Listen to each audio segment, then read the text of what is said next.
All right, I rarely do this, but I guess this is my tips and tricks video.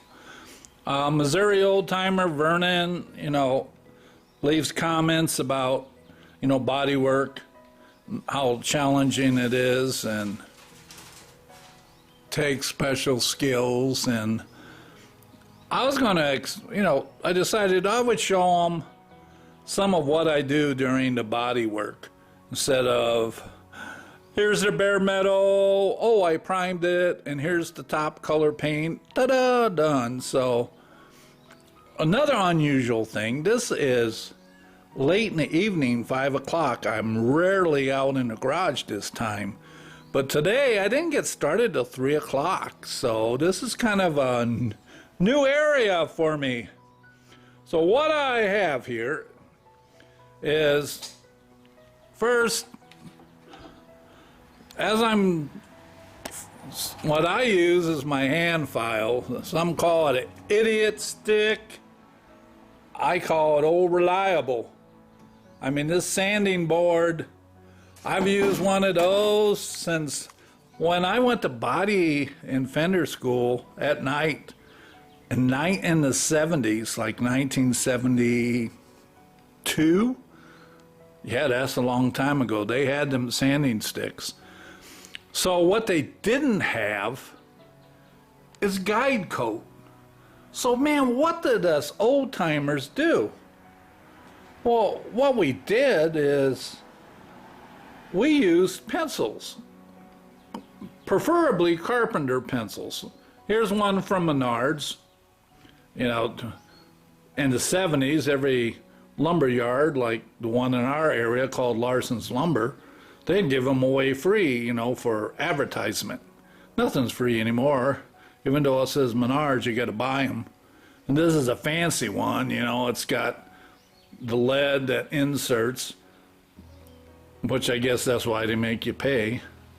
And then, so if you're young, the younger guys are like, oh man, I'm out of guide coat, I gotta order some from Eastwood. Well, if you don't have a carpenter's pencil, you got a number 2 pencil. Watch this. I mean, you take this number 2 pencil and you scribble it. That's right, fellas. So just think back how many times, you were coloring, stay within the lines, teacher, quit your scribbling. I don't know how many times I got yelled at for scribbling, but guess what? This is a time where you can scribble to your heart's content. I mean, you don't have to stay in the lines. You just scribble, and then it's like magic. It is. So you take the idiot stick that they call it, or my hand file. Don't like the automatic ones, and you sand them. And when you're sanding them, guess what happens? You get tired. Yeah, man, you get tired. But the scribbling disappears. And where there is no more scribble, you're fine. Where there's scribbling, you have high spots. Now, some of this high spots due to this right here, where there's bare metal. This is a high spot that's really keeping my sanding file from hitting this. Right here and right in here. Well, back in the old days, not all of us could afford fancy body tools, but we could, get a slag hammer. Yeah, stick welding was popular in the 70s, and everybody had a stick welder, so you just take that and you ding it and feel it. Doesn't take much. You got a high spot here, you just tap that down. Look at that. And so you tap these high spots down, and you can sand some more, or you can go ahead and fill these with some body filler. So body filler, One thing I like that they came up with that they didn't have in the old days, I use an old piece, use cardboard or metal, then it's these sheets. I love these tear-off sheets. I got this from Amazon. That I like. A lot of people are like, oh man, I don't want to do another coat of body filler. It's such a pain in the butt to clean everything up. Well, and this is something we all see. And this is great for mixing and spreading in some area, but it is not the only spreader I use. Now for cleaning, right here, Goop hand cleaner, Dawn dish soap and water.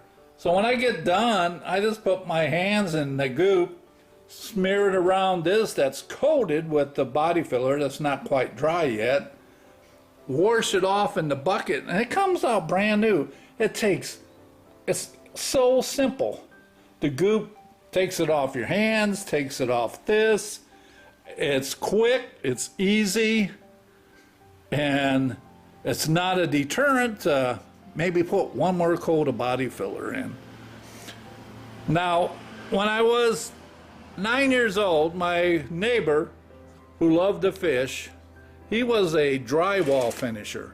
He slung drywall, drywall for houses, finishing, and he had a lot of drywall tools. Now this is a small drywall knife. And at the age of 9, he started to teach me how to use these.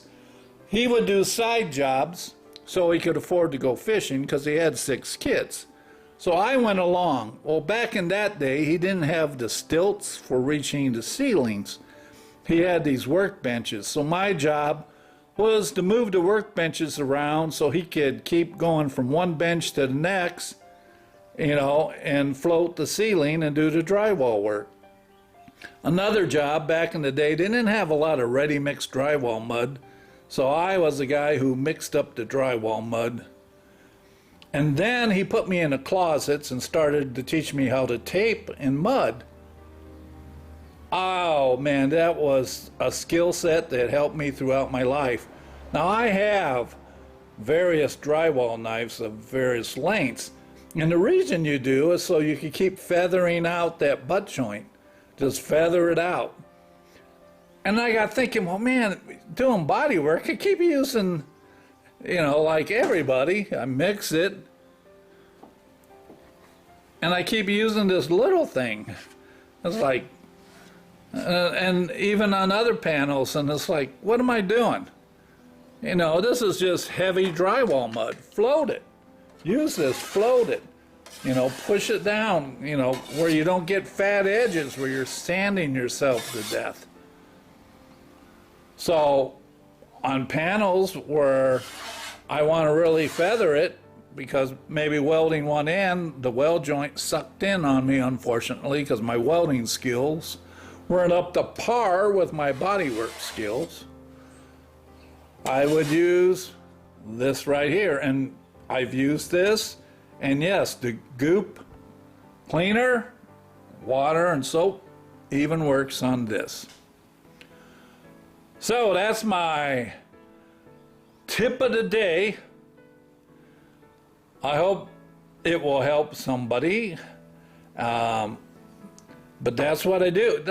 How many times you see drywallers too? What do? They go, look at the edge.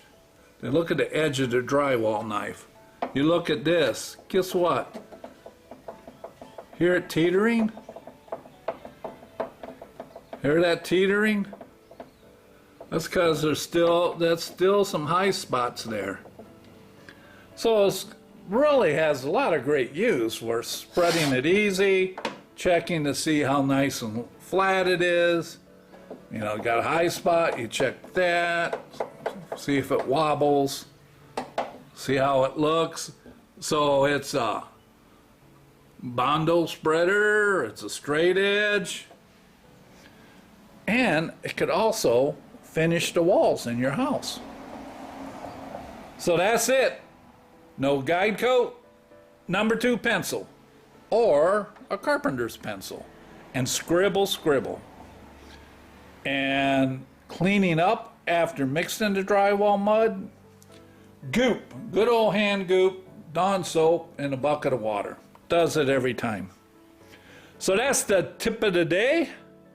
I'm going to flip the radio back on and get back to doing body work.